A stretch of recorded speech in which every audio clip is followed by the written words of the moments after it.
énormément béni dans ces choses-là. Amen.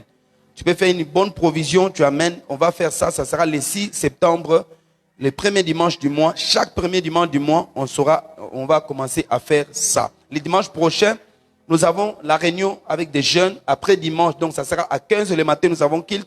À 15h, ça sera la jeunesse. Nous aurons une réunion avec tous les jeunes. Je vais vous enseigner avec un très bon message. Le Seigneur bénira, c'est-à-dire vous venez, nous prions, nous finissons à 11h30, nous rentrons à la maison. À 15h, les jeunes sont là et nous allons commencer à faire la réunion des jeunes donc un dimanche après. C'est-à-dire le mois, nous aurons dès dimanche, nous faisons la réunion de la jeunesse. Alléluia. Vous m'entendez? Que Dieu vous bénisse abondamment. Je vais demander, voyez les paniers qui sont là avec vous. C'est pour mettre des papiers mouchoirs, mettre l'enfant à manger quelque chose. Vous mettez là-bas les chewing-gums, vous mettez là-bas. D'ailleurs, quand on prêche, on ne peut pas commencer à mâcher les chewing-gums. C'est pas très bien. Vous mettez dans les paniers qui sont là-bas. C'est pas pour les offrandes. Les offrandes, ça s'amène ici. Mais là-bas, mettez tout ce que vous avez comme papier pour ne pas jeter l'histoire dans l'église. Les chantres et consorts, prenez soin de ça. Nous voulons que la maison de Dieu soit très propre. Amen. En passant, je voulais aussi vous signaler. Je crois que vous voulez quand même faire le marketing de votre église. C'est bien quand je vois certaines personnes publier des photos, comme maman l'a dit, quand elle vient, toujours elle fait des photos ici à l'église, qu'on voit le logo de l'église, elle met, ça fait du bien, tu communiques et je prie. Amen. C'est une bonne chose, mais faites-les comme les autres le font. Vous les faites là-bas ou bien vous les faites ici. En cas de force majeure, vous les faites ici pour que le logo se voit. Mais pas sur l'hôtel. Ça, c'est mon hôtel. Tu montes ici avec mon autorisation. Amen. Alléluia. Donc, pour monter ici, tu montes ici avec mon autorisation. Des fois, je viens ici dans la cérémonie. Je fais des cérémonies ici. Dans ce lieu ici, j'ai vu des gens avec des rhumatismes démoniaques être guéris ici. J'ai vu des personnes qui ne réglaient pas pendant 8 ans, en train de régler ici. Sur place, moi, en train de prier ici. Ils sont en train de le cycle revient. Alléluia. Ici à l'hôtel. Donc, j'ai vu certaines choses, Dieu faire ici à l'hôtel. Tu ne peux pas venir ici, tu montes ici, tu prends une photo. Même moi, vous ne me verrez pas prendre une photo ici pour publier sur Facebook. Au moins que tu sois en train de servir.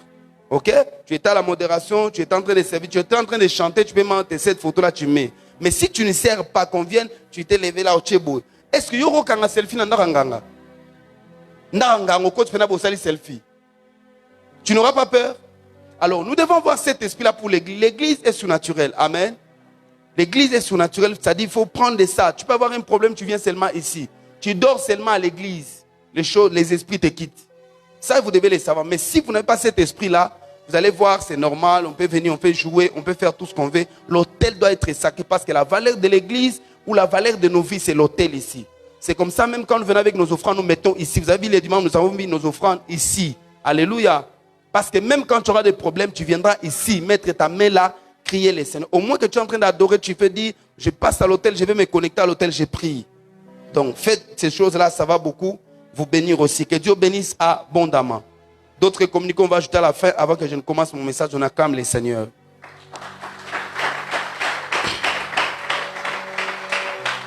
On acclame aussi pour les chanteurs qui ont très bien chanté, qui sont très bien habillés. Que Dieu les bénisse abondamment.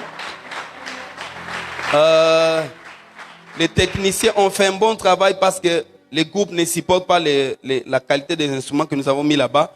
On a des groupes, mais ça ne supporte pas. L'autre groupe s'est abîmé ce matin. Notre groupe, là, l'autre là, on l'a loué. Mais quand même, ils sont en train de se débrouiller. On doit acheter un autre groupe. Je me suis renseigné. 12 kVA, c'est presque $1000 que nous devons acheter. Fais-moi ça, on va acheter. Seigneur, nous prions que tu nous donnes ce groupe-là au nom de Jésus. Nous prions que tu nous donnes ce groupe-là au nom de Jésus. J'active cette bénédiction dans la vie de l'église et que tu nous donnes ce groupe-là avant que cette semaine ne finisse. Au nom de Jésus de Nazareth. Amen. Nous bénissons Dieu pour ça. Que Dieu vous bénisse abondamment. Voilà. Ce matin, je vous parle sur les chantres m'ont bouffé 15 minutes. Chantres, je vous ai dit, à juste, vous devez être prêt pour me donner mon micro. Je parle ce matin sur l'importance, les grands thèmes que nous enseignons, c'est restaure ton hôtel. Restaure ton hôtel, nous allons continuer avec ça. Les messages sur les hôtels, c'est un message que j'enseigne, c'est un message que Dieu m'a donné et je l'enseigne de plusieurs manières. Mais les thèmes que nous partageons depuis les mardis, nous parlons sur restaure ton hôtel. L'église a repris, on a déconfiné, maintenant il faut restaurer l'hôtel. J'avais dit que l'hôtel dont j'enseigne, il y a plusieurs définitions que je définis l'hôtel, mais l'hôtel que j'enseigne, c'est l'hôtel, pour le moment ici, c'est ta relation avec Dieu. Alléluia. L'autel était le lieu de rencontre entre l'homme et Dieu. L'autel était quoi? C'était une table en pierre ou en bois ou en fer. Une table là où l'homme venait mettre ses sacrifices, ses libations. Ses sacrifices en fait, ses offrandes aux divinités. L'autel peut être dédié à Satan, à une divinité. Il y a des autels dédiés aux morts, c'est-à-dire vous faites une offrande pour des morts. Alléluia. Dans nos tribus, vous le savez, qu'il y a des gens qui font des rituels pour les morts. Vous faites des cérémonies dans des cimetières, vous commémorez ceux qui sont morts, vous donnez les offrandes, vous mangez même dans des cimetières. Ce sont des rituels qui ont de l'impact aussi sur la vie des gens. Alléluia. Quand vous le faites comme ça, c'est-à-dire vous voulez célébrer l'esprit des morts dans votre famille. C'est là que Dieu nous interdit de telles histoires de sacrifices ou de nourriture consacrée aux idoles. Alors l'autel était cette table-là que les gens venaient mettre de nourriture, pensant ou des libations de boissons, pensant que les dieux pouvaient prendre de ça. Alléluia. Mais le premier autel de la Bible n'a pas été dédié à Satan. Plusieurs personnes ont l'image que quand on parle des autels, c'est dédié à Satan. Le premier autel de la Bible n'a pas été dédié à Satan. Vous remarquerez que l'autel contient des sacrifices. Et le premier autel dans la Bible, c'est Dieu lui-même qui a bâti cet autel. La Bible dit, quand Adam et Ève ont péché, le Seigneur est venu. Lorsqu'Adam était né, Ève était née, Dieu est venu, il les a amenés un pot d'animal.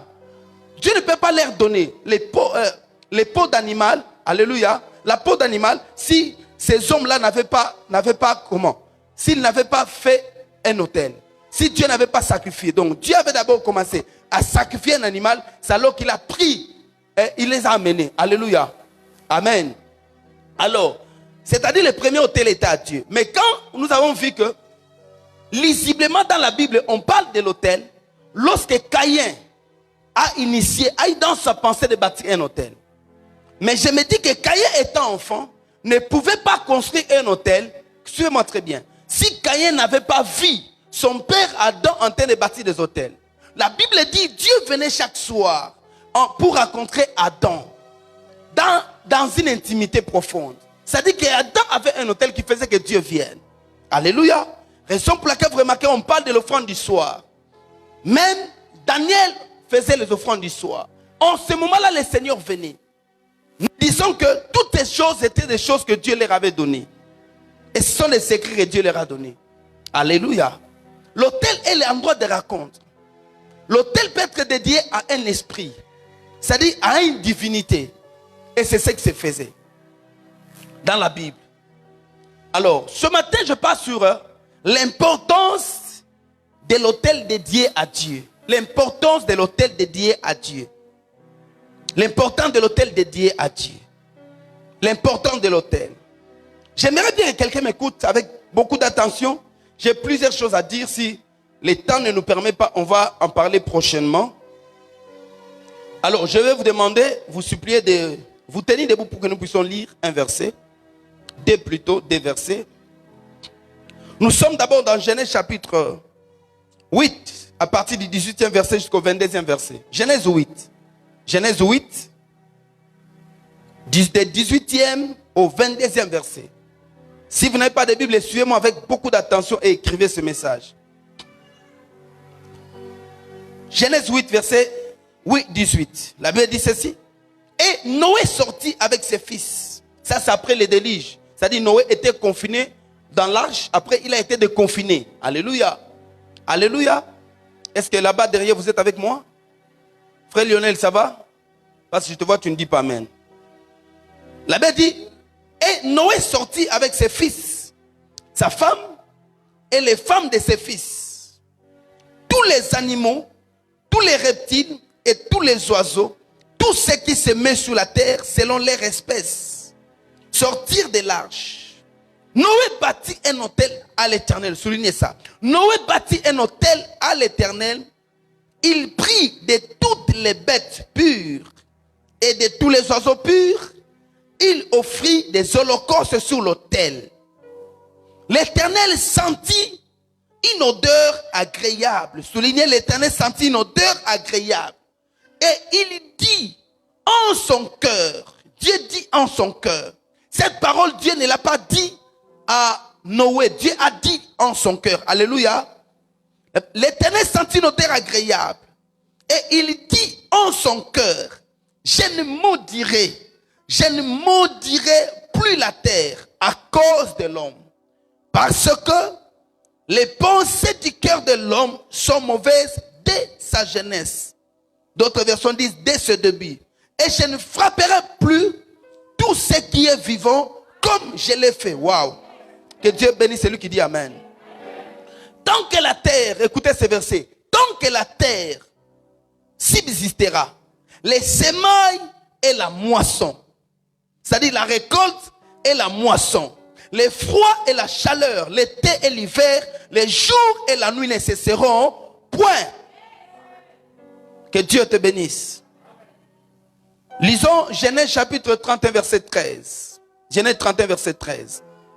Genèse 31 verset 13.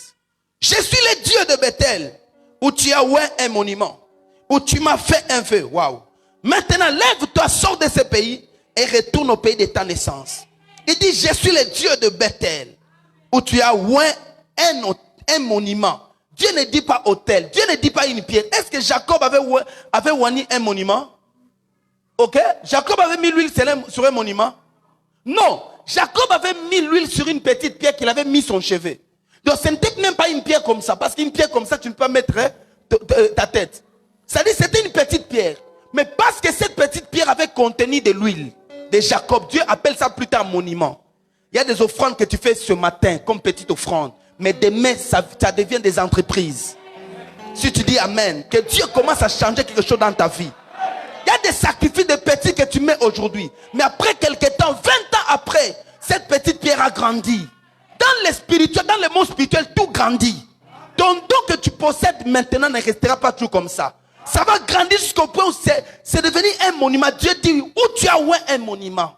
Je prie que tes offrandes que tu as faites, tes sacrifices que tu as oubliés, deviennent des monuments.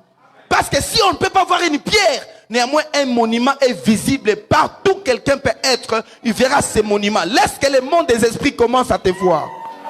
Laisse que ta vie commence à trouver un mouvement spirituel au nom de Jésus. Que le Seigneur vous bénisse. Veuillez vous asseoir.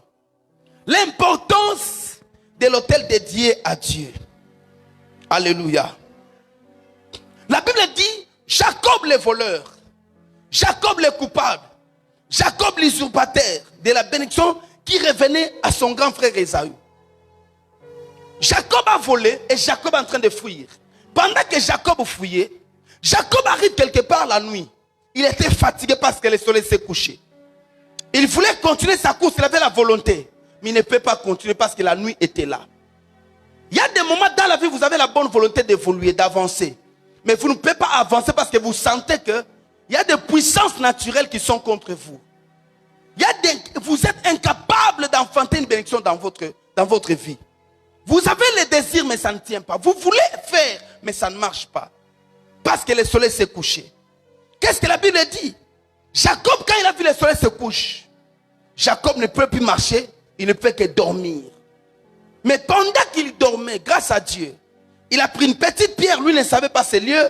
Il a pris une pierre qu'il a mis comme son oreiller et il a dormi là.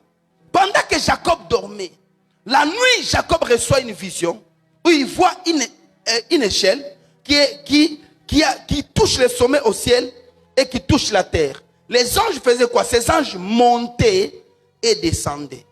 Écoutez-moi très bien. Les anges, néanmoins, vous avez l'idée dans votre vie quand vous pensez que les anges viennent du ciel et descendent sur la terre. Mais les anges de Jacob ne descendaient pas. Les anges de Jacob montaient et descendaient. C'est-à-dire le mouvement fait quoi? Le mouvement quitte la terre pour aller vers le ciel et enfin il descend. La terre, je dis bien la terre. Soulignez ça, la terre. Les anges montaient et descendaient. Jacob s'est réveillé et il a vu au sommet de l'échelle quelqu'un qui ressemblait à fils de l'homme. Quand Jacob s'est réveillé le matin, il dit non, ce lieu est redoutable. Le lieu là était un lieu normal. Mais le lieu est devenu redoutable. Alléluia. Ce lieu est devenu redoutable. C'était un lieu maintenant. Jacob dit non, ce lieu me fait peur. C'est-à-dire, et si que ça somme. Ce lieu me fait peur. Moi, je ne le savais pas. Il dit, je ne le savais pas que ce lieu était mystique. Mais comment est-ce que Jacob a découvert? Parce qu'il a dormi là. Il y a des retards que tu appelles retards, ne sont pas des retards. C'est juste pour que Dieu te donne une révélation. Pendant que toi tu penses que tu es bloqué, tu n'es pas bloqué. Dieu veut te révéler dans ta vie. Quand les hommes se moquent de toi que ça ne marche pas, ils ne savent pas ce que Dieu est en train de faire. Dieu n'a jamais été fainéant. Dieu travaille à tout moment. Même quand tout est calme dans la vie d'un homme, Dieu travaille. Même si vous ne voyez pas, Dieu travaille. Je vais dire à quelqu'un, la main de Dieu n'a pas cessé de travailler dans ta vie. Même quand tu passes des moments difficiles, des moments noirs, où rien ne marche dans ta vie, je suis venu rassurer à quelqu'un, dans cette église, Dieu est en train de travailler. Même si Jacob ne le savait pas, mais Dieu travaillait pour lui. Il dit, ce lieu est redoutable, Jacob saute. Qu'est-ce que Jacob fait? Il prit la même pierre qu'il avait fait son oreiller, Jacob le place là. Jacob prend l'huile qu'il avait, l'huile seulement. Alléluia. Jacob n'avait rien d'autre. Il était rempli des paroles de son père, mais il n'avait rien d'autre. Parce que lui-même le témoigne. Un jour, dans Genèse chapitre 32, verset 10, Jacob dit, quand je passais ce Jourdain, je n'avais pour moi que ces bâtons. Pourquoi il n'avait que ces bâtons? Parce que l'huile, il avait déjà versé. Il n'avait que les bâtons et l'huile qu'il avait entre ses mains. Ces jours-là, il pensait qu'il avait des sacrés.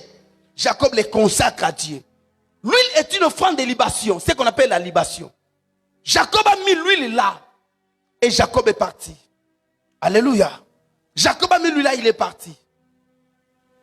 C'est alors qu'un jour, Jacob voulant revenir, il passe des temps difficiles chez son oncle Laban, qu'il a maltraité, qu'il voulait le faire même tuer. Dieu se révèle à Jacob, il dit, retourne à Bethel, où tu as oué un monument, où tu m'as fait un vœu. Retourne là parce que moi, je te donne ce pays-là. Pourquoi Dieu lui donne la possession? Parce que Jacob avait un hôtel. Mais quel hôtel? L'hôtel où il a fait la libation. La terre n'écoute pas n'importe quelle voix. Alléluia. Permettez-moi de parler sur la puissance de libation. On va l'exploiter si Dieu le veut. La libation, c'est quoi? La libation, c'est où tu prends l'offrande. Je peux dire comment? La libation, c'est une offrande liquide en fait. Mais l'offrande liquide, comment? Tu prends par exemple le vin. On prenait très souvent le vin. On prenait l'huile. Alléluia. Aujourd'hui, les gens prennent le vin, la boisson. Vous allez remarquer, quand les gens inaugurent quelque chose, on fait quoi? On met une pierre. On prend de l'huile, on met le vin, on verse sur la pierre, n'est-ce pas? Pour faire l'inauguration. Et au cas où on ne fait pas ça, s'il y avait une construction importante qui devait se faire, si on ne fait pas ça, les gens meurent. Alléluia. Si on ne fait pas ça, les gens meurent. Parce qu'une terre qui n'a pas reçu de libation, cette terre-là, la terre réclame toujours les sacrifices à n'importe quelle personne. Tu ne peux pas posséder une terre dans ta vie si tu n'as pas fait de libation. Bien aimé, la vie spirituelle est une vie de secret. Tu ne peux pas posséder une terre si tu n'as pas fait de libation. Écoutez-moi encore. J'ai dit, tu ne peux pas posséder une terre si tu n'as pas fait de libation. Ne pensez pas que les gens font ça juste question d'esthétique. Juste une cérémonie qui se passe normalement. Non. On appelle ça, c'est un rituel. On engage le ciel et la terre. On possède la terre parce que la terre que tu vois connaît plusieurs choses que toi tu ignores. La terre que tu vois, tes ancêtres ont fait caca sur cette terre. Tes ancêtres sont morts, on les a enterrés sur cette terre. L'homme est venu de la terre. Tout ce que nous avons, des richesses que nous avons, des véhicules que nous avons, des baffles ici viennent de la terre. Rien de ce que l'homme peut utiliser, les habits que nous avons viennent de la terre. Parce que les arbres sortent d'où? De la terre. Alléluia. Les arbres sont tout ce que nous avons, des poissons. Nous vivons pourquoi? Parce que la terre nous donne ce que nous devons vivre. Nous avons les légumes parce que la terre nous donne. Si la terre ne donne pas à quelqu'un, la personne sera pauvre. J'ai dit la terre. Les enfants que nous possédons, nous les recevons de la terre. Tout de l'homme vient de la terre. Raison pour laquelle vous verrez, quand les missionnaires catholiques sont venus, au moment même de Dieu de chaos qu'on sort, qu'est-ce qu'on dit? On dit ceci, quand les missionnaires étaient venus, les missionnaires venaient. Vous savez pourquoi aujourd'hui, vous remarquerez les catholiques ne sont jamais des locataires? Qui a vu une église catholique locataire? Never. Il n'y a pas une église catholique qui soit locataire. Vous savez pourquoi? Parce que quand les missionnaires catholiques sont venus, ce sont des Diego Cao et consorts. Ce n'étaient pas des hommes normaux comme vous. Ce n'étaient pas des hommes normaux comme des chrétiens. Qui sont paraissés en disant, Christ est mort à la croix pour nous, c'est fini. Christ est mort pour voir la croix pour vous donner un travail. Christ nous a donné la porte pour comprendre certaines choses. Alléluia. Christ n'est pas mort comme ça. N'est-ce pas avec vous, ça arrive qu'on parlait ici que comment Jésus pouvait prendre de la boue? Il crache, il met les crachats. Crachat, crac. Il met. il applique ça, mon Dieu, ça c'est trop sale, c'est pas hygiénique. Il applique ça sous les yeux de quelqu'un et la personne a vu. Dieu lui dit, va te laver. Donc il met ça sur la personne, l'aide de la laver, il dit, toi-même va. Mais comment je vais voir? Parce que moi j'ai d'abord la salive dans mes yeux et les sables sur moi. Je vais partir comment? Mais parce que Dieu a parlé, cet homme s'est forcé. Au-delà de tout ce que Dieu fait dans votre vie, il y a une partie de votre sacrifice. Dis-moi amen. Il y a une partie de votre sacrifice. Ne laissez pas la charge à Dieu. Dieu nous a sauvés. La porte de l'église est là. Mais si personne n'entre, il n'entrera pas. Jésus est la porte, il ne te force pas d'entrer. C'est à toi d'entrer. Alléluia. Certaines personnes sont là en train d'attendre. Vous attendrez beaucoup. Si nous disons, nous devons nous lever pour que les choses changent. Quelqu'un me dit amen. Si personne ne se lève dans ta famille restera là où elle est. Mais il faut que tu te lèves. Il faut que Liel de Bethel se lève pour dire, pour poser des portes au prix de son enfant. Alléluia. Pour poser les fondements au prix de son premier-né. Si Liel de Bethel ne se lève pas, la ville sera telle qu'elle est. Alléluia. Alléluia. Les missionnaires faisaient quoi pour posséder tout ça? Vous allez remarquer, les missionnaires, ils venaient, ils faisaient quoi? Un missionnaire, quand il vient, frère, Dieu au cas où il venait, il a rencontré Nzingankouvu, le roi Congo. Vous n'avez pas lu dans l'histoire? Le roi Congo Nzingankouvu, qui est devenu Jean au premier après. Mais qu'est-ce qui s'est passé? Quand les missionnaires catholiques sont venus, ils racontent d'abord le roi de la ville. Parce que le roi connaît beaucoup de choses. Le roi a des pouvoirs que vous ignorez. Alléluia. Quand il rencontre le roi, il faisait quoi? Il lui donne des cadeaux. Il lui donne des cadeaux. Il peut lui donner une chèvre. Il peut lui amener un vélo. Dans ce vélo-là, il demande un terrain. Ils vont aller, le roi fait des libations pour donner la succession à cette personne. C'est comme ça que ces gens ont possédé nos pays, parce qu'ils faisaient des libations avec des rois. Les missionnaires catholiques partout, ils vont même aujourd'hui. Quand il arrive, c'est un homme spirituel. Mais ils ne font rien s'ils ne consultent pas les chefs coutumiers. Alléluia. Il peut aller chez les chefs coutumiers. La première chose qu'ils font dans la mission, c'est là où ils vont voir des hommes spirituels. Ils se demandent qui est qui. Ils vont les voir, ils lui donnent des histoires. N'est-ce pas quand on a voté notre président? Ici, Fatih, vous n'avez pas entendu qu'il y a des Libanais qui sont allés les voir avec 800 000 $? Vous n'avez pas entendu? Pourquoi ils font ça? Mais pour avoir la possession. Parce que cet homme qui est là est plus ancien que toi. Toi, tu n'es qu'un étranger. Tu ne peux pas venir à Lubumbashi. Tu viens d'Iba Congo pour régner ici. Tu viens d'Igassaï pour régner ici. Il doit savoir des sacrifices. Sinon, quand tu mourras, tes enfants resteront esclaves au Katanga. Vous savez pourquoi Pharaon a fait des enfants d'Israël des pharaons, des esclaves? Parce qu'il n'y avait pas une cérémonie officielle. Alléluia. Frère, tu veux aller même dans une équipe pour aller jouer. Ne parle pas comme un homme normal. J'avais un frère ici qui jouait dans une grande équipe ici. Qui est même connu, qui a joué même à notre équipe nationale Léopard. Mais quand il est venu ici, automatiquement quand il est venu, il a commencé à jouer. On a vu que c'est un bon 6. On a mis quelque chose on a mis Batelier Bottine à l'Okolo. Ses frères ont souffert comme il a souffert. Et depuis lors, sa maman qui était toujours malade. Quand il est venu, qu'on a prié ici, Dieu l'a aidé. Alléluia. Tu ne peux pas posséder quand tu es venu comme ça. Tu ne peux pas posséder si tu n'as pas fait des libations. Et les libations se faisaient sous l'autel. Pour faire quoi? Pour donner à quelqu'un la possession de l'endroit. Vous m'entendez? Vous m'entendez? Nous avons commencé l'église, on a connu beaucoup de combats. Mais il y a un moment donné, Dieu commençait à me révéler ça. Que nous avons commencé, mes enfants savent, on sort ici à 0h à 3h pour faire des libations. N'est-ce pas? On a fait des libations. Vous vous rappelez, non? Dieu nous a révélé beaucoup de choses. Nous avons fait des libations. Jusqu'à ce que nous avons vu des morts dans des quartiers. Dieu nous avait dit telle personne mourra, l'autre mourra, l'autre mourra. Nous avons vu des morts dans les quartiers. Et nous savons certaines choses. Jusqu'au point où on doit payer les sacrifices. Pourquoi Dieu nous a dit, à l'époque, moi je ne connais pas l'histoire de Bel-Air, mais on nous dit Bel-Air était une forêt. Et partout ici, c'était des forêts. C'était les endroits où les gens passaient, on tuait les gens. Et ici, on tuait même les gens. On est venu plusieurs fois faire des incantations ici. On a jeté même des histoires ici. Dieu m'a montré même c'était l'endroit de l'autre côté. Là-bas. On jetait les gens ici. Et quand nous avons réussi la parcelle, c'était quelque chose de bizarre. Mais vous ne pouvez pas posséder si vous ne faites pas de libation. Les libations vous donnent la possession. Tu veux commencer une boutique, une alimentation. Ne va pas comme ça faire seulement. N'invite pas seulement un pasteur, invite un homme spirituel. Parce qu'on peut être pasteur sans aucune connaissance des choses. Invite un homme spirituel qu'il vienne. Quand les libations s'effacent, Dieu te donne la possession.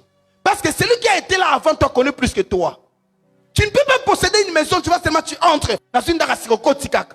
Insensé. Tu ne sais pas rien des maisons quand tu arrives. À un moment donné, ça semble marcher, mais à un moment donné, tu es bloqué. Tout est limité. Dieu m'a toujours dit, quand l'un de mes enfants entre dans une maison, je dois le prier. Mais si tu ne m'invites pas, je ne viendrai pas. Est-ce que vous m'entendez? Parce que plusieurs maisons sont des maisons hantées. Toi, tu entres, par exemple, tu entres dans ma maison. Tu ne sais pas dans ma maison qu'est-ce que je fais. Alléluia. Tu ne sais pas quelles sont les prières que moi je fais chaque minuit dans ma maison. C'est-à-dire quand tu viens dans ma maison, celui que tu trouves là est plus puissant que toi. Il faut faire la compensation. Alléluia. Ne commence rien sans Dieu. Tu achètes un véhicule pour mettre taxi. Mais bien aimé, bâtis un hôtel. Connecte-toi à l'alliance. Ce sont des petites choses, mais qui nous donnent la force. Ce sont des petites choses qui nous donnent la force. Vous m'entendez? Vous êtes là? Vous êtes en train de comprendre? Je veux que tu comprennes. Vous savez, si vous comprenez ça, ça en veut que vous allez chercher des féticheurs. Vous savez pourquoi vous croyez aux féticheurs? C'est parce qu'ils font des cérémonies. Donc, tu ne crois pas tellement, mais tu vois seulement la cérémonie. Tu crois parce qu'il y a une cérémonie. Dieu est un Dieu cérémonial, le Dieu de la Bible. Le Dieu d'Abraham, d'Isaac et de Jacob. Un Dieu cérémonial. Dis avec moi, Dieu cérémonial. Frère, John, quand Abraham arrive en Canaan, Canaan appartenait au fils de Cham. Cette personne était maudite. Mais Dieu leur a donné la portion. Dieu lui dit, je te donnerai. Mais avant qu'Abraham ne vienne, quand il est arrivé sur la terre de Canaan, Abraham bâtit un hôtel à l'Éternel. Pourquoi Abraham bâtit des hôtels, des hôtels, des hôtels? C'est pour prendre des possessions. Tes hôtels te donnent la possession de partout où tu arrives. Tu ne peux pas lever la tête même dans une église si tu n'as pas posé des sacrifices. Il y a des sacrifices qui nous donnent la possession des choses. Au milieu de plusieurs personnes, comment tu vas te distinguer sans sacrifice? Quelqu'un est avec moi? Je peux continuer? C'est la raison pour laquelle, parce que Jacob avait fait des libations, que Dieu lui dira, retourne à Bethel où tu as fait, tu as oint un monument, où tu m'as fait une libation. Cette terre réclame Jacob, pourquoi? Parce que Jacob a laissé une trace là-bas. Vous m'entendez? Cette offrande lui réclame maintenant. Maintenant, ces lieux de rencontre, c'est quoi aujourd'hui? Nous ne ferons pas de tables comme ça pour mettre des choses, des animaux qu'on son nom. Mais ces lieux de rencontre, Jacob appelle ça Bethel. Bethel veut dire maison de l'Éternel, maison de Dieu. Bethel, Beth veut dire maison, elle veut dire l'Éternel. Dieu, la maison de Dieu Bethel. Aujourd'hui, l'hôtel de nous chrétiens que nous sommes, c'est l'église. Parce que c'est là la maison de Dieu. Alléluia. Et quand le diable veut détruire quelqu'un, Satan détruit sa relation avec son église. Plusieurs manières. Quand Satan veut détruire quelqu'un, quand le diable veut t'arracher quelque chose qui t'a donné des précieuses, Satan fera quoi? Il va d'abord commencer à détruire ta relation avec l'église. Alléluia. Raison pour laquelle il faut faire beaucoup d'attention. Si tu n'as plus de dévouement pour ton église, fais beaucoup d'attention. Ne va pas dans une église parce que tu y vas seulement. Mais va dans une église parce que tu sens une relation. J'ai dit à certaines personnes, il peut arriver un temps où tu ne te sens plus ici. Viens me voir. Tant mieux être là où tu peux être épanoui que d'être ici par semblant, parce qu'on te fait suivi. Alléluia. Parce que si ton cœur n'est plus dévoué pour l'œuvre de Dieu, il y a des choses que le diable est en train de t'arracher. On n'est pas dans l'église en faisant semblant. On est dans l'église parce qu'on les sent que je dois être là. L'église est notre Bethel. L'église est notre hôtel. Alléluia. Alléluia. Parce qu'il y a seulement un bon contact avec l'église, vous ne savez pas ce que Dieu peut faire. L'église peut être une source de malédiction. L'église peut être une source de bénédiction pour vous. Il y a des personnes que le diable ne peut pas toucher. Pourquoi? Parce qu'ils appartiennent à cette église. Il y a aussi des personnes que Dieu combat, Satan combat pourquoi? Parce qu'ils sont de cette église. Est-ce que vous m'entendez? Ça dit, c'est là où nous venons et nous faisons des libations. Alléluia. Alléluia. Notre Bethel, c'est l'église. Nous devons veiller sur notre relation avec nos églises. Que Satan ne vous éloigne pas de votre église. Jésus a dit, ne vous éloignez pas de Jérusalem. Si Pierre s'éloignait de Jérusalem, il va à Samarie. Pierre n'allait pas être rempli du Saint-Esprit. Parce que le Saint-Esprit n'est descendu qu'à ceux qui étaient à Jérusalem. Il y a des bénédictions qui ne descendront que là où Dieu te voit, sur la place de ton autel. Quelqu'un est avec moi. Maintenant, j'arrive à Noé. Je vais vous expliquer ces versets. Noé, après le déluge, a connu beaucoup de choses. Mais qu'est-ce qui se passe? Noé, après un temps, Dieu apparaît à Noé, construit l'arche. La Bible dit, Noé est la première personne où le mot grâce a été appliqué. Il a trouvé grâce devant Dieu. Malgré il a trouvé grâce, Dieu l'a sauvé du déluge. Mais lorsque Noé descend de l'arche, écoutez-moi très bien. Lorsque Noé descend de l'arche, frère, Noé était dans le confinement, non? Noé pouvait boire, n'est-ce pas? Noé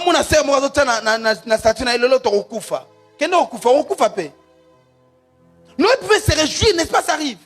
Il peut descendre pour se réjouir, mais ça arrive, écoute. Avant que Noé ne prenne la boisson, qu'il s'enivre, Noé a d'abord bâti l'autel.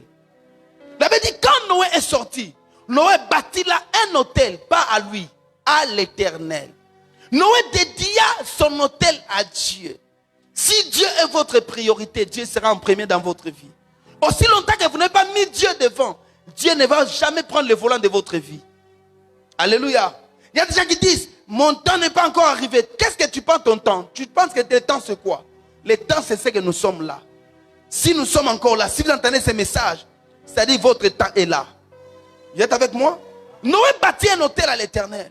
Parce que la priorité de Noé était Dieu. Et quand Noé a bâti l'autel à Dieu, qu'est-ce que la Bible dit? Il a mis sur l'autel des animaux purs et des oiseaux purs. Et il les offrit en l'Holocauste. Qu'est-ce que l'Holocauste? L'Holocauste, Sœur Magali ne dort pas. L'Holocauste c'est une offrande entièrement consacrée à Dieu. Alléluia. Une offrande, un sacrifice entièrement. L'Holocauste était brûlé entièrement. Dans l'Holocauste, on ne mangeait rien. Même les excréments de l'Holocauste, on donnait ça, étaient brûlés sur l'autel. Jusqu'à ce que ça se brûle et ça se transforme en une odeur qui devait monter à Dieu. Vous m'entendez? L'Holocauste, c'était cette offrande-là, agréable à l'Éternel, qu'on appelle l'Holocauste. Quand Noé fait cela, la Bible dit, Dieu sentit une odeur agréable. Et il dit à son cœur, je ne maudirai plus la terre, comme je l'ai fait maintenant, à cause de l'homme.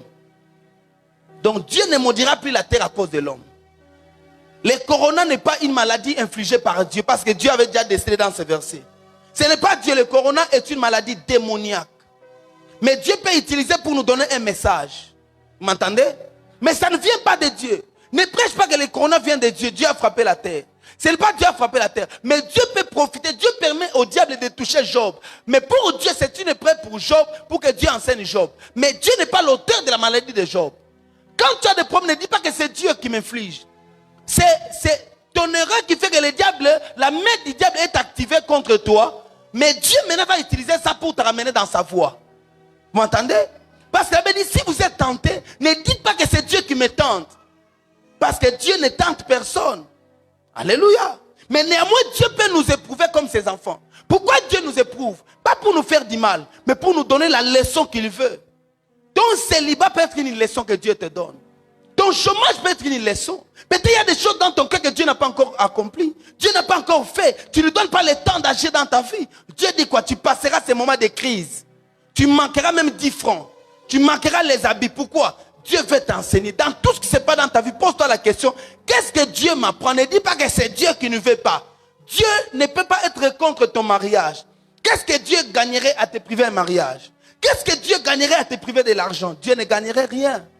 Mais si Dieu nous fait passer dans de telles voies, parce que Dieu veut nous enseigner. Quelqu'un m'a compris? La Bible dit, Dieu s'est dit en son cœur, je ne m'en dirai plus. Mais Dieu a parlé pas à Noé. Dieu a dit en son cœur en lui-même. Alléluia. C'est Moïse plus tard que Dieu lui dit ce que Dieu s'était dit. Mais Noé ne savait pas que Dieu avait dit ça. Pour Noé, j'ai fait un holocauste. C'est parti comme ça. Noé ne savait pas que Dieu a senti l'odeur agréable. Parce que pour Noé, il n'y avait aucun retombé sur ça. Alléluia. Parce que Dieu n'avait pas parlé à Noé. C'est Moïse à qui Dieu a dit que j'avais dit ça au temps de Noé. Parce que Moïse reçoit l'histoire de Genèse par révélation. Alléluia. Raison pour laquelle c'est écrit. Dieu dit à son cœur. Il y a des sacrifices quand tu les fais. Dieu parle en lui-même. Il y a des sacrifices qui fait parler Dieu. Pendant qu'il pillait, pendant il sentait mauvais. Mais Noé a fait sentir à Dieu une bonne odeur. Noé pouvait dire, je n'ai que ça, il faut que je mange. Noé a pris Dieu en priorité. Quelqu'un qui prend Dieu pour sa priorité. Tu ne peux pas manquer à donner à Dieu ta dîme. La première dépense que tu fais, c'est la dîme à l'Éternel. Lorsque vous ne donnez pas vos dîmes, sachez bien que beaucoup de choses dans votre vie ne sont pas consacrées. Moi je prêche aux gens en disant, quelqu'un qui est incapable de donner sa dîme est incapable de donner à Dieu son cœur. Il ne s'est jamais converti. Parce que la Bible dit, là où sera ton trésor, c'est là où est ton cœur. Oh, notre trésor, c'est de l'argent. Alléluia. Il y a des gens qui ne donnent pas à Dieu leur dîme, ils n'ont jamais donné à Dieu leur vie. Un pasteur qui ne donne pas la dîme n'a jamais donné à Dieu son cœur. Vous m'entendez? La dîme n'est pas seulement infligée à une catégorie de gens, c'est pour tous. Tous celui qui vit sur la terre. La dîme est une reconnaissance devant Dieu. Ne dis pas que parce que je soutiens aux orphelins, c'est plus que la dîme. Non. La dîme est la dîme, les aumônes sont les aumônes. Chaque chose a sa place. Tu ne peux prendre la dîme que tu dois donner dans la maison de Dieu pour dire que j'ai donné ma dîme au chèque de la riz. Au chèque, tu dois donner les aumônes. Parce que c'est écrit dans la Bible, c'est aussi biblique. Mais la dîme et la dîme, ça s'amène dans la maison de l'Éternel. J'ai parlé à quelqu'un? Ça démontre la grandeur de votre cœur. C'est la première dépense que vous faites. C'est pourquoi vous verrez beaucoup de gens sont dans des problèmes. Du jour au jour, ils n'arrivent pas à contrôler leurs biens, leurs richesses. Pourquoi? Parce qu'ils bouffent la dîme. Dieu dit, si tu donnes ta dîme, je menacerai celui qui dévore. Quelqu'un qui ne donne pas la dîme, Dieu envoie pour que la personne, pour que le dévoreur puisse dévorer ses richesses. Vous m'entendez? C'est comme ça que Noé a parlé. Il y a des offrandes, quand tu les fais, les cœurs de Dieu parlent. Noé a bâti un hôtel à l'Éternel. Quand Noé a bâti cet hôtel, le ciel s'est ouvert, Dieu a parlé. Écoute ce que Dieu dit. Dieu dit, tant que la terre subsistera, les semailles et la moisson, le froid et la chaleur, l'été et l'hiver, le jour et la nuit ne cesseront point. Dieu dit, tant que la terre subsistera. Frère John, assis-toi bien. Alléluia. Tant que la terre, écoute bien, il dit tant que la terre subsistera, c'est-à-dire, la terre c'est l'homme. Tant que l'homme vivra, tant que la terre, je vous ai dit qu'on a fait la libération de la terre pour prendre la position, n'est-ce pas? Je vous ramène encore à la terre. Il dit tant que la terre subsistera. Dieu dit, la moisson, les semailles et la moisson, les froids et la chaleur, l'été et l'hiver ne cesseront point. Alléluia. Mais écoutez-moi. Parmi ces choses dont Dieu parle, il dit les semailles et la moisson, c'est-à-dire la récolte et la moisson, les froids et la chaleur, l'été et l'hiver, le jour et la nuit ne cesseront point. Vous allez remarquer, dans tout ce que Dieu dit, l'homme ne peut maîtriser rien de ça. Est-ce que l'homme est l'auteur de la chaleur? C'est l'homme qui donne la chaleur? L'homme donne l'été? L'homme donne l'hiver? Est-ce que c'est l'homme qui veille sur la terre ou bien dans la nuit ou bien les jours? Qui commande ces choses-là? C'est Dieu seul. Mais dans tout ce que Dieu dit ici, il n'y a que les semailles et la moisson qui est au pouvoir de l'homme. Ce que l'homme peut manipuler ici, l'homme ne peut pas manipuler l'été. L'homme ne peut pas faire apparaître les jours. Mais l'homme peut manipuler les semailles et la moisson. Ce que l'homme peut faire ici, tant que la terre subsistera, c'est de s'aimer et de moissonner. Alléluia. Tu ne feras rien contre l'été. Tu ne feras rien contre l'hiver. Quand l'hiver arrive, il y a la sécheresse. Il y a le froid. Alléluia. Quand la chaleur arrive, tu ne peux rien faire contre la chaleur du jour. Ça brille sur toi. Tu ne peux rien régler. Lorsqu'il est chaud, tu cherches où te réfugier. Parce que ce n'est pas ton pouvoir. Mais Dieu dit ton pouvoir étant humain. Qui vit sur la terre, ton pouvoir n'est que sur tes semailles et tes moissons. Donc l'homme peut manipuler tes semailles et tes moissons. En manipulant tes semailles et tes moissons, c'est alors que tu prends l'abri contre la chaleur, contre la nuit. Ah, ça c'est fort. Si tu ne peux pas maîtriser comment est-ce qu'un enfant vient dans le ventre d'une femme, néanmoins tu peux manipuler ça par tes semailles et tes moissons. C'est ta semaille qui bouge la terre. C'est ta moisson qui bouge la terre. Bien aimé, écoutez-moi bien, chrétien. Il y a des sacrifices que nous faisons qui bougent les cœurs de Dieu, qui bougent notre parcours. Il y a des choses que tu ne sauras jamais manipuler. Ton élévation, tu ne sauras jamais manipuler ça. Mais tu peux manipuler ton élévation par une quand tu sèmes quelque chose sous la terre. La terre ne peut pas te donner si tu n'as pas sémé. Tu ne peux pas, la terre ne peut pas parler de toi si tu ne sèmes pas. Vous m'entendez? La terre a parlé au temps de Noé. Quand Noé a bâti un hôtel, il y avait l'arc-en-ciel qui est même sorti. C'est-à-dire la terre. Comment il y a des offrandes qui manipulent vos voyages? Il y a des offrandes qui manipulent vos couples. Il y a des offrandes qui manipulent ta vie. Il y a des combats qui tombent parce que tu t'es levé, tu as bâti un hôtel. Je vais dire à quelqu'un, si tu ne sais pas contrôler tes études, mais il y a des sacrifices qui contrôlent toutes ces choses-là. Alléluia. Si tu ne peux pas contrôler tes combats, il y a des sacrifices qui contrôlent ça. Pourquoi? Parce que tout cela a instiré son pouvoir sur la terre. Tous nous vivons sur la terre. Tous nous piétinons la terre. Parce que quelqu'un vit sur la terre, tes offrandes peuvent écouler n'importe quel ennemi devant ta vie. Tes offrandes peuvent te donner la vitesse parce que tous, même quand nous courons, tu ne peux pas courir si tu ne t'appuies pas sur la terre. La terre a le pouvoir et le premier pouvoir spirituel que Dieu a donné à l'homme. Lorsque vous savez manipuler la terre, vous savez manipuler votre vie. Ne faites pas comme un chrétien ordinaire. Chaque étape de la vie de l'homme a un hôtel que l'homme doit bâtir. Vous m'entendez, bien aimé? Chaque étape de ta vie, tu peux manipuler la terre par tes semences. Quand tu sèmes, automatiquement la terre doit pousser. Doit pousser quelque chose parce que la terre a réussi.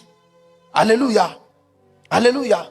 Les moissons et tu ne peux pas te mettre à l'abri du froid si tu n'as pas bougé la terre. L'holocauste prend la place de celui qui l'offre. L'offrande prend ta forme. Je répète, l'holocauste prend la forme de celui qui l'offre. L'offrande que tu amènes prend ta forme. Lorsque tu as les habitudes de donner à Dieu les offrandes maigres, sachez bien que ta vie aussi sera maigre. Tu es comme ton offrande. Caïn était comme son offrande. Abel était agréable parce que Dieu a agréé à son offrande aussi. L'homme est l'image de ce qu'il donne à Dieu. Vous m'entendez? La vie spirituelle est faite de sacrifices. Comme je l'ai dit toujours pour vous expliquer bien, que tu ne peux pas aller entrer en possession de quelque chose qui te trouve chez un marabout si tu n'offres pas. Vous m'entendez? Et si tu n'as rien dans la maison du marabout, ça veut dire que tu n'auras rien.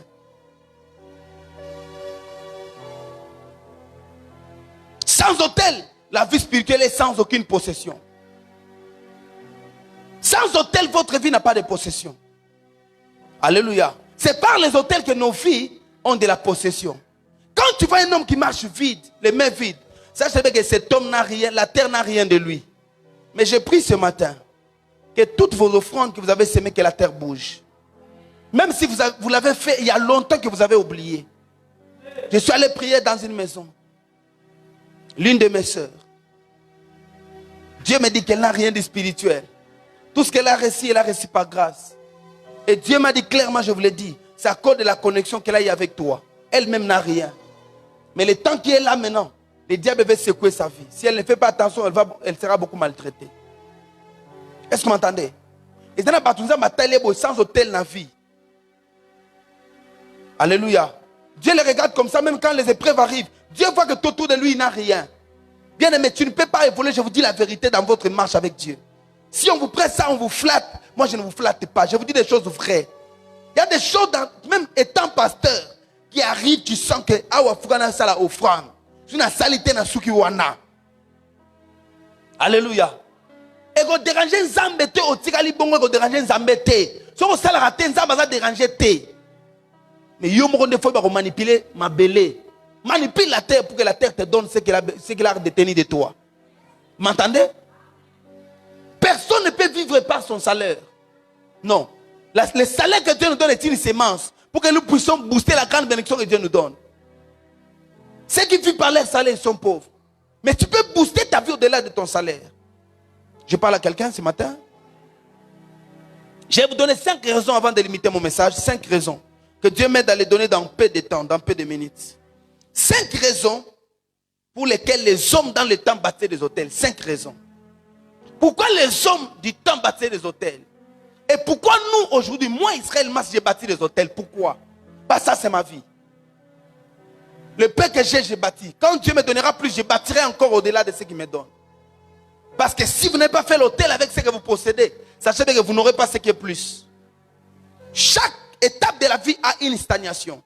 C'est la raison pour laquelle j'y vais, tu verras, Abraham dans chaque étape de sa vie battait les autels. Genèse chapitre 12 verset 7, Dieu apparaît à Abraham, il bâtit un autel.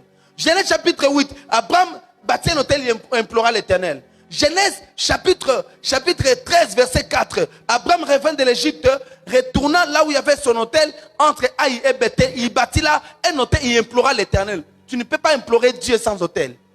Pourquoi Abraham bâtit l'autel? Jusqu'au point où Abraham arrive au niveau, il donne Isaac.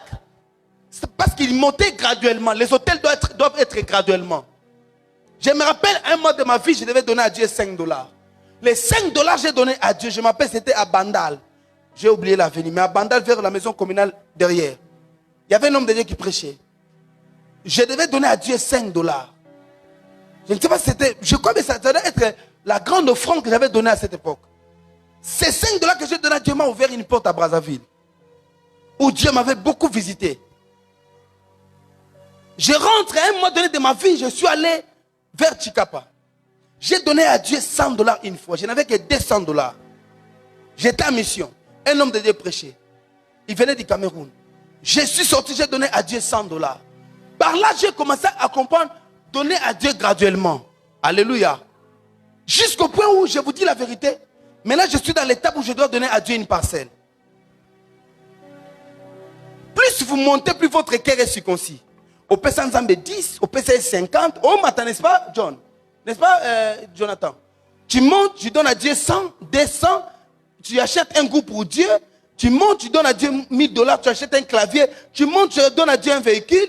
Tu vois? Maintenant, si je donne à Dieu $100, ça ne me fait rien. Vous voyez ça? Ça ne me fait rien, mais c'est quelque chose. Mais chaque étape, tu dois savoir qu'est-ce que tu as donné à Dieu de plus dans ta vie. Il y a des gens qui sont incapables, qui n'ont jamais donné à Dieu même un téléphone. Il faut aussi se rappeler, non? Moi, je me rappelle. Tu dois te rappeler de certaines choses précises que tu as données à Dieu. Vous m'entendez, bien aimé? Est-ce que vous m'entendez?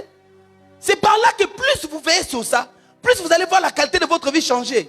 Ton salaming, mon salaming, qu'est-ce que tu as fait de grand et significatif devant Dieu? Je ne dis pas de le faire ce matin, mais je dis que ce soit un message pour votre vie. Tu regardes étape par étape de ta vie. Qu'est-ce que je fais de meilleur? J'ai dit à un frère ici, j'ai dit tu es costaud, tu as la forme et tu as tout ce qu'il faut. Moi j'étais un enfant abandonné à la rue. Ok? J'étais abandonné à la rue. Si j'ai étudié jusqu'à aller à l'université, 100 personnes, je vous dis 100 personnes. Tu ne verras que personne de ma famille qui s'élève aujourd'hui, il dit c'est moi qui prenais Israël en charge pendant qu'il a fini ses études jusqu'à ce que. Quelqu'un peut te dire peut-être il m'a limité dans tel moment, mais il y a un moment où je me suis pris en charge seul. J'ai dit 100 personnes. Je n'avais ni oncle, ni grand frère à qui je peux aller pour dire donne-moi. Ni personne de mon église, ni mon pasteur. Je vous avais dit quand Papa était ici, qu'il m'avait donné ça 50 fois, n'est-ce pas? Alléluia. Pour vous dire quoi? Je lui ai dit, tu ne peux pas laisser ta vie comme ça, dire que moi, on ne peut pas m'aider avec ton âge ici. Avec ta vie, avec ton âge, tu es costaud, tu as tout ce qu'il faut. Tu attends toujours que les gens commencent à t'aider. Non, tu es encore pauvre. J'ai dit, fais certains sacrifices qui peuvent faire en sorte que Dieu te souvienne de toi. Il y a des gens, ils ont dans une église, hein, ni mbongo. Ni elamba malonga, ni forme malonga. On l'a comme raté l'église à la fière. Parce que quand tu n'as rien entre tes mains, fais quelque chose. Il y a des gens aussi, quand ils n'avaient rien, ils font quelque chose. Quand Dieu commence à lui donner comme fier. Mon église, il est tard. On n'a pas encore il est tard. Oui, on a été masqué pour mon élongné bien. Bandit. Alléluia. Chaque étape de votre vie a une réclamation. Si ce matin tu as un enfant, demain cet enfant peut être malade. Ok? Demain tu peux tomber même toi-même malade. Chaque étape de ta vie. À un moment donné, je devais me marier. Je me suis marié. Des défis sont montés. Des combats. Ma femme doit mourir. Vous ne savez pas ce que je vis, mais chaque étape, je sens qu'il faut sacrifice. Quand l'église est comme ça, je sens qu'il faut un autre sacrifice. Ne vous limitez pas. Oh, besoin de ça, l'ensemble. Besoin de il y a un ancien combattant. Ancien combattant, mais je vais Kinshasa, na Kasavubu, na Boussoumelo. Il n'y a pas des anciens combattants. Tout le monde dans l'église doit travailler. Quelqu'un me dit amen. Tout le monde, frère. quand tu viens à l'église, viens bombast, tu viens seulement, on est fier. Au côté qu'on va dire à la pasteur. Tu resteras comme ça. À l'église, quand on vient, on est humble. On s'agenouille.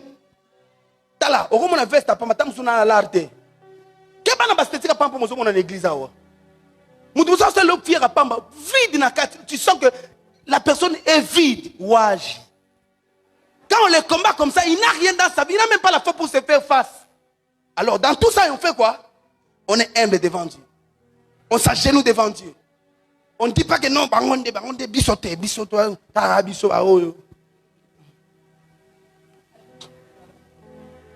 5 raisons pour lesquelles les gens bâtissent l'hôtel. Première raison, c'est quoi? Première raison qu'on bâtit les hôtels, John.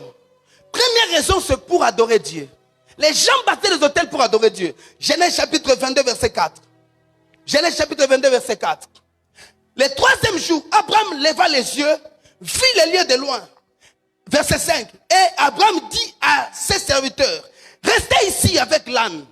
Moi et les jeunes hommes, nous irons jusque là pour adorer. Pour faire quoi? Pour adorer et nous reviendrons auprès de vous. Abraham n'avait qu'un seul fils qui s'appelle Isaac. Son fils premier né, le fils de la promesse. Les promesses de Dieu étaient sur ce fils-là. Mais Abraham, pour adorer Dieu, il monte sur la montagne de Morija. Il amène son fils là. Parce que Dieu lui a dit, tu vas me donner ton fils en holocauste. Mais qu'est-ce qu'Abraham dit? Abraham dit, nous irons là-bas pour adorer Dieu. L'adoration, c'est que nous faisons, frère Marco, écoute-moi. C'est que nous faisons là, hein? C'est une partie. Non, ça c'est une partie du culte qui n'est pas, l'adoration n'est pas ça. Vous m'entendez? L'adoration n'est pas ça. Ça c'est l'expression de notre lèvre. Mais la vraie adoration, c'est le sacrifice. Vous m'entendez? Abraham monte, il dit, nous irons adorer. Tu ne peux pas venir adorer dans un culte comme ça, les mains vides. La première offrande qu'on amène, c'est ton cœur. Dieu dit, offrez-vous comme un sacrifice vivant, agréable et saint devant l'Éternel. Tout le monde doit être un sacrifice.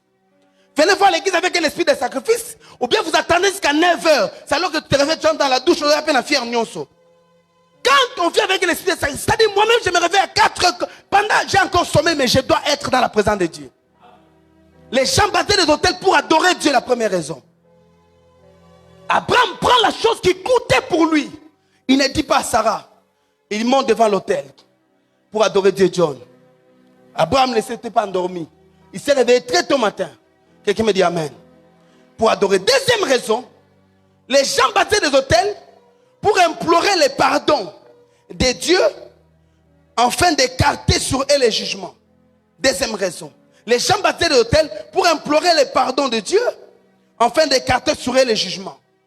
C'est-à-dire que si quelqu'un se trouve coupable, la personne peut bâtir un hôtel pour que Dieu implore le pardon et pour que Dieu écarte sur lui les jugements. Dans la vie, il y a des temps où vous faites des choses qui font que le jugement de Dieu sur vous. Tout le monde peut commettre une erreur où le jugement se sent sur lui. Le jugement peut être que ton pasteur est en colère contre toi. C'est un jugement. Vous m'entendez? 2 Rois chapitre 3 verset 26 à 27. Les rois de Moab, voyant qu'il avait les dessous, j'ai dit 2 Rois chapitre 3 verset 26. Voyant qu'il avait les dessous dans les combats, pris avec lui 700 hommes tirant l'épée pour s'effrayer un passage jusqu'à Édom. Mais ils ne purent pas. La Bible dit quoi? Ils ne purent pas. Il y a des temps où tu veux percer maman, mais aussi mbattre. Tu veux arranger, ça ne marche pas. Ça se conçoit, ça se tombe. Ça ne marche pas tout dans ta vie. Tu essayes, mais il y a des résistances. Écoute ce qu'il dit. Il prit alors son fils premier-né, qui devait régner à sa place. Waouh! Et il l'offrit en holocauste sur la muraille. Une grande indignation s'épanait sur Israël, qui s'éloigna du roi de Moab et retourna dans son pays. Qu'est-ce qui se passe ici, John? Il y avait un roi qui s'appelle Moab, le roi de Moab. Il était en conflit avec Israël. Israël consulte Dieu. C'est la fameuse bataille dont Élisée a demandé le joueur de la harpe. Ok, vous vous rappelez, non? Élisée a demandé la joueur de la harpe. Dieu a dit, vous remporterez la victoire sur ce roi-là. Un roi moabite, un roi païen. Mais la Bible dit, pendant que nous poursuivait ce roi-là, il a pris 7 ans commando, il voulait se frayer le chemin. Parce qu'il voulait se frayer un chemin, mais il ne pire pas. Il ne pire pas pourquoi? Parce que la parole de Dieu a été libérée contre lui.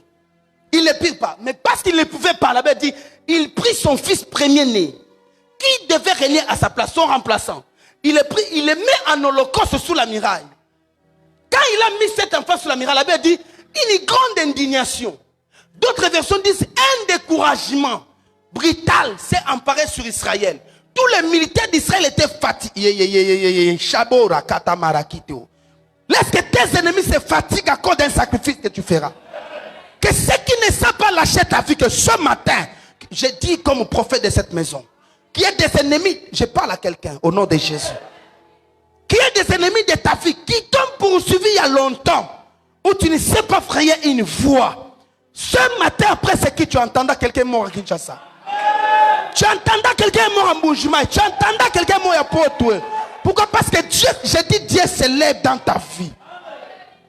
Cet homme s'est levé, il a pris son fils premier-né, qui coûtait, qui avait de la valeur, qu'il aimait comme rejeter mon fils. Il l'a placé sous l'autel. Israël, peuple de Dieu, armée du Seigneur, les commandos se sont découragés. Et ça n'a pas offrande de l'émisarabanguna via Batou. T'as là, offrande de Simbaratos à païen. J'ai dit l'offrande, tiens, ça arrive, ne prêchez plus. Oh non, Dieu l'offrande, quand tu es païen, t'es offrande à païen Simbaka. Marie n'était pas pure, elle était une prostituée. Mais elle a mené à Jésus une bouteille d'albâtre qui coûtait plus de $3000. Elle était païenne. Jésus l'a permis de toucher ses pieds. Elle a caressé les pieds de Jésus. Elle a pleuré, elle a essuyé. Jésus dit, tes péchés te sont pardonnés. Quiconque donne l'offrande, Dieu pardonne son cœur. Mais n'est-ce pas que Dieu nous a pardonné par l'offrande de Jésus? Sans cette offrande, nous étions pécheurs, Dieu n'allait pas nous pardonner. Vous m'entendez, frère? Raison pour laquelle, entrer dans les choses spirituelles, vous allez voir que parmi les choses qui font la force du spirituel, s'appelle l'offrande. C'est mon ami Sadaka. Cet homme a mis son fils automatiquement, Israël s'est découragé. C'est-à-dire, les esprits lui ont été favorables. Place au salaire, mais limon di mayo. So tombo le boko le binanga men, zambe nanga kota makambu na yo. Place au foot la yo nous à la prince esika wana. Place au foot la mulimo ka na doa likola fina yo. Na le be siko foot la yo à la princesse esika wana. So ko beleli zambe te mulimo ta ko buni esika wana na lobi boy. Zamba sala na yo. J'interdis aux esprits de ne plus jamais venir me dire qu'on t'a volé. On ne te volera plus jamais. On va arrêter tout le monde sauf toi. On va arrêter tout le monde sauf toi. On va licencier tout le monde sauf toi. Que Dieu te donne des racines. Si Dieu m'a envoyé à Lubumbashi, na pesio mboka ona kombona. Oyebi singa amen bio telemi de kolon zambe apambo la filo pasalo bolam. J'ai dit que Dieu bénisse ta vie. Ne viens plus me dire papa j'ai des règles douloureuses. Je fais disparaître ça ce matin. J'ai dit, j'ai fait disparaître ça ce matin. Quiconque s'est levé contre toi au cours de cette parole, il est en train de tomber au nom de Jésus. Assis-toi. Troisième raison que les gens passaient de l'hôtel, pourquoi? Troisième raison, c'était renouveler son alliance. Ça, renouveler l'alliance. Et renouveler l'alliance, en quelque sorte, restaurer son alliance. C'est même ce que Noé avait fait. Noé avait l'alliance avec Dieu. Mais quand il a fait l'autel, il a renouvelé son alliance. Alléluia. Genèse chapitre 13, verset 3. Il dirigea ses marches, on parle d'Abraham, jusqu'à Bethel, jusqu'au lieu où était sa tente au commencement, entre Aï et Bethel, au verset 4. Au lieu où était l'autel qu'il avait fait précédemment, là, Abraham invoqua le nom de l'Éternel. Abraham n'invoquait pas le nom de l'Éternel n'importe où. Abraham est venu à Bethel quand il est parti d'Égypte. Je disais Genèse 13, verset 3 à 4. Lorsqu'Abraham est revenu, pourquoi il revient? Parce qu'il était chez Pharaon. Là-bas, on a pris Sarah comme femme de Pharaon. Abraham est revenu, mais avec beaucoup de richesses. Mais quand il revient, il fait quoi? Maman, il dit, il voyage pour renouveler l'alliance. On a déconfiné, tel que vous êtes là, renouveler votre alliance parce qu'on a déconfiné Jonathan. Mais laisse toutes les semences que tu as fait. Tu dois arroser encore ces semences-là. C'est comme quand vous allumez le feu. À un moment, vous devez faire quoi? Il faut remettre les bois. Il faut, c'est-à-dire restaurer l'alliance. Tu peux restaurer aussi ta relation avec Dieu en entrant après le confinement. Tu entres dans une prière même d'un jour ou de 2 jours. Seigneur, restaure-moi. J'ai été froid dans ma vie spirituelle. Restaure l'alliance avec moi. Les gens ne sont pas spirituels, les gens sont charnels. Parce qu'elle n'a pas ma en église. Vous m'entendez? Tu peux faire une prière spéciale, après tu prends une offrande, tu dis Seigneur, restaure mon alliance. Tu m'as donné des promesses qu'au mois de février, je devais être béni. Au mois d'avril. Mais le mois d'avril, il y a eu confinement. Promesse est ratée. N'est-ce pas? Et il est raté parce que quoi, il a force majeure. Calendrier, il faut changer. Mais quand le calendrier change, tu fais quoi? Restaure sa part. Le prophète n'a pas menti. Le problème, c'est nous qui devons renouveler certaines choses dans nos vies. Papa Yves, dis-moi amen. Renouvelle ton alliance. Ça, c'est un message pour toi. Je ne sais pas si tu avais une promesse. Mais renouvelle ton alliance. Cette promesse-là, tu le verras. Alléluia.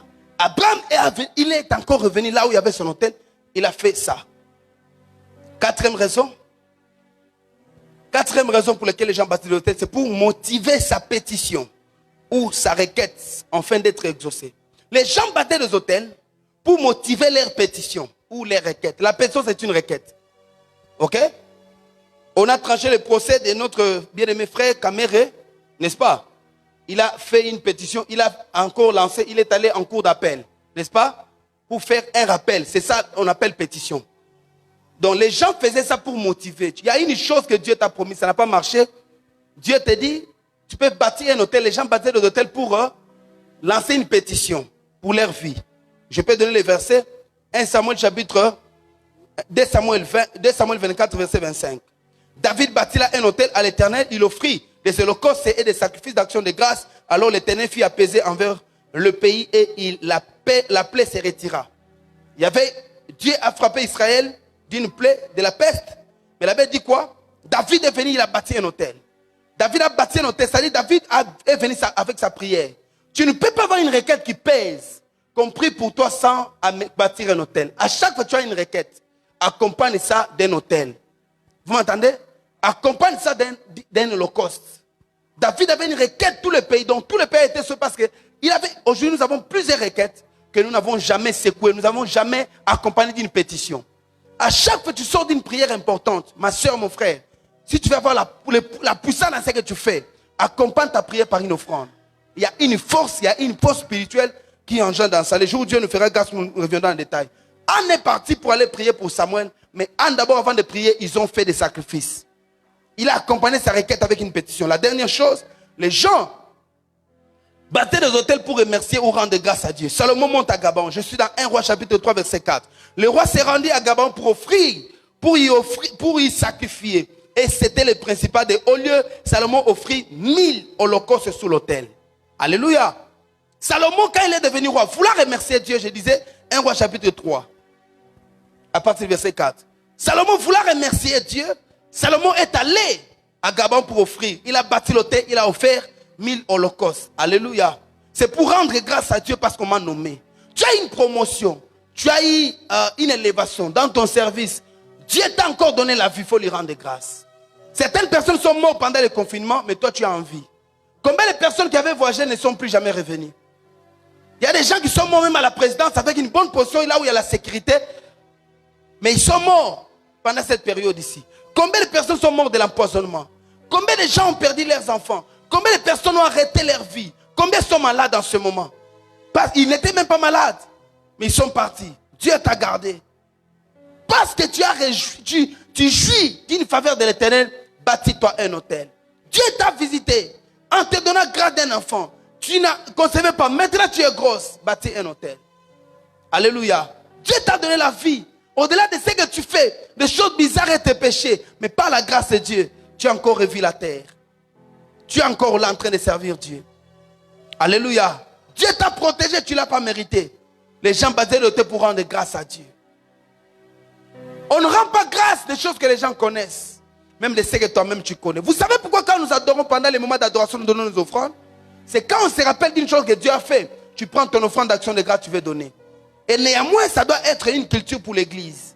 Alléluia. À chaque temps, quand nous chantons en train d'adorer Dieu, quand tu te mets à genoux, même avant de te mettre à genoux, tu viens d'abord, tu fais une offrande, tu dis à Dieu, merci, je te loue pour telle chose que tu as fait dans ma vie. Cette semaine, tu as échappé à beaucoup d'accidents. Tu ne sais pas qu'est-ce que le diable mettait contre toi. Les études ont repris. Tu es là encore en vie. Combien de personnes ont été licenciées? Combien n'ont pas eu de marché? Combien de gens sont déguerpis pendant ce temps ici de confinement? Combien de gens manquaient même à manger? Combien de personnes ont passé des moments difficiles? Dieu t'a gardé. On doit savoir remercier Dieu. Je vois certaines personnes, même quand l'église ont repris, ils ne viennent pas. Ce n'est pas un bon signe. Nous devons venir à l'autel pour célébrer ce Dieu-là qui nous a fait grâce. Quelqu'un m'a entendu? Parmi les 5 raisons que j'ai données, pourquoi toi tu adores? Pourquoi toi tu dois bâtir un autel? N'as-tu pas trouvé une raison? Peut-être c'est pour adorer Dieu. Peut-être c'est pour motiver ta pétition. Peut-être c'est pour renouveler ton alliance. Alléluia. Peut-être pour remercier le Seigneur à cause de ce qu'il a fait. N'avez-vous pas une raison pour louer Dieu? N'avez-vous pas une raison pour bâtir un autel? Tu peux faire une libation. Dieu t'a donné une parcelle. Alléluia. Si les gens peuvent dire que les véhicules ne sont pas des bénédictions, mais pour nous, ce sont des grâces que Dieu nous donne. Ce sont des moissons, des avantages. Tu peux louer Dieu parce que tu t'habilles bien ces derniers temps. Il y avait un temps où même ta valise n'avait plus rien. Quand tu regardais ta valise, il n'y avait plus rien de valeur. Mais aujourd'hui, tu commences à bien t'habiller. Tu es en bonne santé. Il y a un temps dans ta vie, tu étais toujours malade. Mais qu'est-ce que tu as fait? Quel est le médicament qu'on t'a donné pour que tu te maintiennes en bonne santé? C'est la grâce de Dieu. Nous avons, chacun de nous a une raison de bâtir un autel à l'Éternel. Ce matin, penchez votre tête, nous allons prier. Je veux que tu pries Dieu. Tu vas prier Dieu. Tu dis à Dieu, Seigneur, pardonne-moi pour toutes les fois que je n'ai pas été reconnaissant envers toi. Pardonne-moi pour toutes les fois que je ne suis pas venu bâtir un autel, même s'il y avait un problème, je n'avais pas de problème, mais juste parce que je voulais te rendre grâce. Pardonne-moi pour ne pas voir renouveler mon alliance avec toi. Pardonne-moi pour l'ignorance qui m'animait. Pardonne-moi pour mon égoïsme. Je veux que tu pries le Seigneur. Ce matin, je voudrais encore renouveler mon alliance avec toi. Ce matin, je voudrais encore prier différemment. Tu peux les sentir en toi pendant que tu es en train de prêcher. On leur dit quoi que ce soit. Tu dis à Dieu, je te remercie ce matin. Voici mon offrande que je te donne ce matin pour te rendre grâce. Peut-être quand tu seras en train de rendre grâce à Dieu, Dieu peut te guérir de cette maladie. Dieu peut résoudre ce problème-là. Dieu peut te faire du bien ce matin. Quand tu seras en train de lui rendre grâce de tout ton cœur, Dieu peut agir dans ta vie ce matin. Tu ne sais pas cette prière que tu es en train de faire alors que nous sommes en train de prier, qu'est-ce que ça peut te donner comme retombée dans ta vie. Ne prie pas comme un homme faible, ne prie plus comme un homme reconnaissant devant Dieu. La position dépendra de toi. Le chant viendra de ta bouche. Je voudrais que nous puissions prier. Quand je regarde ma vie, j'ai plusieurs raisons. Qui me pousse, moi, Israël Mas, à rendre grâce à Dieu? À dire à Dieu qu'il est mon Seigneur, il est mon Sauveur. Barabo Shata Baraba, je t'adore. J'implore ton pardon, Seigneur. Je renouvelle mon alliance, je motive ma pétition. Je te rends grâce, oh alléluia. Père, merci pour tout ce que tu fais dans ma vie, papa. L'église tout entière, on peut prier, alléluia. Alléluia, alléluia, alléluia. Jésus. Alléluia. Alléluia. Alléluia. Priez le Seigneur, élevez votre voix. Jésus, je viens devant toi, papa. J'implore ton pardon dans ma vie. J'implore ta grâce, j'implore ton soutien, ta faveur. Fais-moi encore du bien, toi le Dieu des capacités. Soutiens-moi. Fais-moi grâce, oh Dieu, j'ai besoin de toi. Besoin de ta main, Seigneur. Fais-moi du bien. Merci pour ta grâce.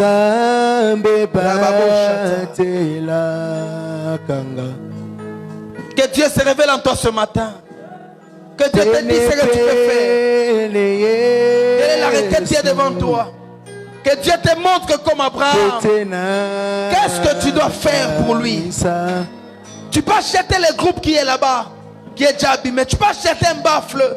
Dieu peut te mettre d'acheter une fleur. Tu peux faire quelque chose en guide de ton hôtel. Tu peux habiller les chambres. Tu peux habiller les protocoles. Tu peux faire quelque chose de bon. Tu peux soutenir les orphelins de feu. Il y a un hôtel qui doit parler de toi ce matin. C'est que tu demandes est caché sous la terre. Personne n'est possédé la sémence. Il y a une chose, il y a une voix de ton hôtel qui doit parler ce matin. Ce matin, il y a quelque chose que chacun de nous doit faire. Nous avons à faire ce matin. Prie le Seigneur, s'il te plaît, ne prie pas comme un paresseux. Parle à Dieu, parle à Dieu. Jésus, Jésus, vois ce que tu peux faire. Tu peux te connecter à l'alliance de cette maison, à l'alliance de cette église. Tu peux te connecter à la grâce qui est sur cet hôtel. Tu peux te es connecté par un sacrifice. Et Dieu peut être ton Dieu. Dieu peut encore agir dans ta vie. Dieu peut renouveler la foi dans tes études. Dieu peut t'amener très loin. Oh Jéhovah. Nous sommes là devant toi, Saint-Esprit. Nous sommes là devant ton trône.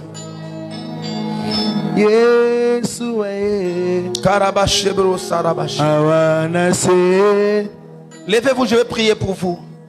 Tenez-vous debout, je vais prier pour vous. Je vais prier pour votre cœur.